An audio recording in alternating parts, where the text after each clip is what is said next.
अगर समोसे पकोड़े से दिल भर चुका है तो 2 अदद आलू और 1 अंडे से आप ये ज़बरदस्त रेसिपी बनाकर रोज़ादारों का दिल जीत सकते हैं। यकीन करें, आप बड़ी ही ज़बरदस्त घर पर ये रेसिपी तैयार कर सकते हैं जो कि बड़े-बड़े रेस्टोरों में बनाई जाती है। तो चलें फिर बिना टाइम वेस्ट किए हम इसे बनाना शुरू करते हैं। बिस्मिल्लाहिर्रहमानिर्रहीम। तो सबसे पहले फ्रेंड्स, मैंने यहाँ पर एक बारीक ग्रेटर लिया है और आलू को भी और अंडे को भी हम इससे ग्रेट कर लेंगे। आप चाहें तो इसे मैश भी कर सकते हैं, लेकिन इतना मैश कर दें कि फिर इसमें गुठली नहीं होनी चाहिए, क्योंकि फ्रेंड्स ये दोनों चीज़ें इवन ही होनी चाहिए। आप काट कर भी डाल सकते हैं, लेकिन अगर इस तरह ग्रेट करके डालेंगे तो आपको ये रेसिपी बनाने में कोई भी मुश्किल पेश नहीं आएगी। आपने रेसिपी को एज इट इज़ ही फॉलो करना है और फिर इसका रिजल्ट देखें, आप मुझे दुआएं देने पर मजबूर हो जाएंगे। ठीक है, अब यहाँ पर हमने इसकी सीजनिंग करनी है, जिसके लिए मैंने कुछ वेजिटेबल यहाँ पर यूज़ की हैं। 2 से 3 चम्मच मैंने इसमें बारीक कटी हुई प्याज ऐड की है। 1 हरी मिर्च का यूज़ किया है। 2 से 3 चम्मच ही बारीक कटा हुआ हरा धनिया। ड्राई स्पाइसेस में आधा चम्मच नमक, थोड़ी सी हल्दी इसमें कलर के लिए, और आधा चम्मच पिसी हुई लाल मिर्च, और इसके साथ ही आधा चम्मच हम कुटी हुई लाल मिर्च का यूज़ करेंगे। यहाँ पर मोटा कूटा इसमें ज़ीरा ऐड करूँगी, आप अजवाइन का भी यूज़ कर सकते हैं।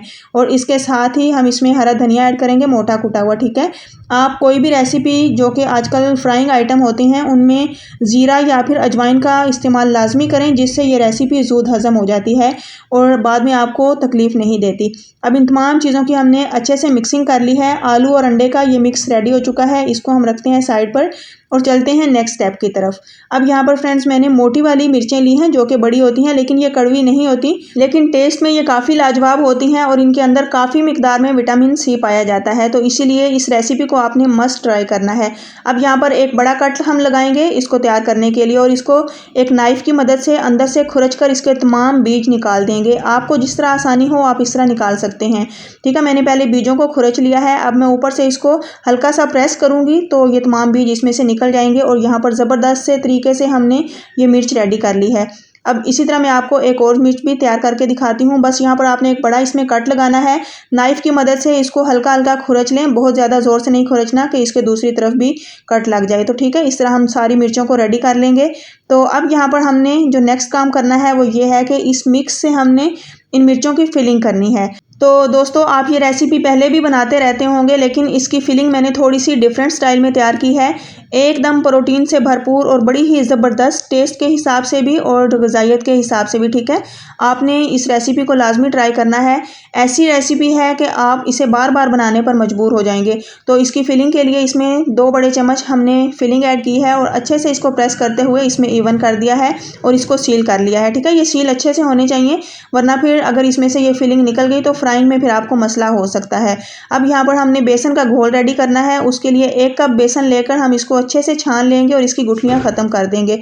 तो इसमें ज़बरदस्त से फ्लेवर के लिए नमक ऐड किया है, तकरीबन 1 टीस्पून कुटी हुई लाल मिर्च का यूज़ किया है, और 1 टीस्पून ही मोटा कुटा हुआ खुश्क धनिया, और इसको खूबसूरत सा कलर देने के लिए इसमें मैंने तकरीबन ½ टीस्पून हल्दी पाउडर का भी यूज़ किया है। मसालों को अच्छे से मिक्स कर लिया है। अब सबसे पहले इसमें थोड़ा सा पानी ऐड करेंगे और इसकी मिक्सिंग करेंगे ताकि बेसन की तमाम गुठलियाँ ईजीली ख़त्म हो जाएं।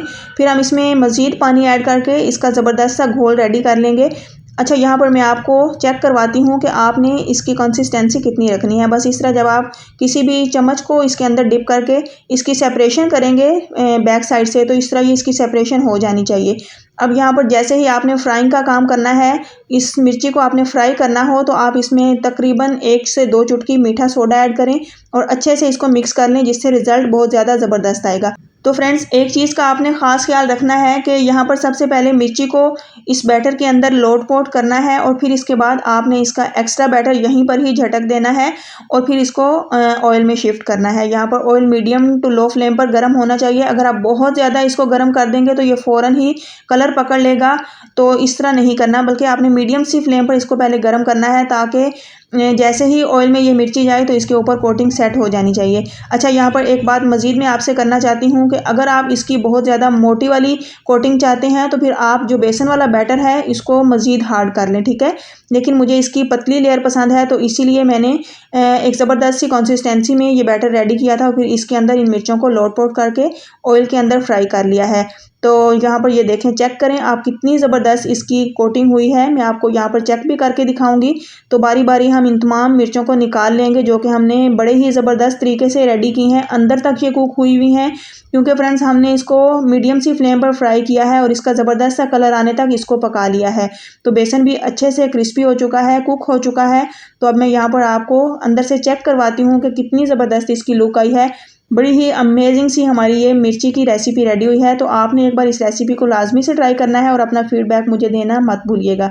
रेसिपी पसंद आए तो वीडियो को लाइक और शेयर कर दें और आसान खाने कुकिंग चैनल को सब्सक्राइब कर दें।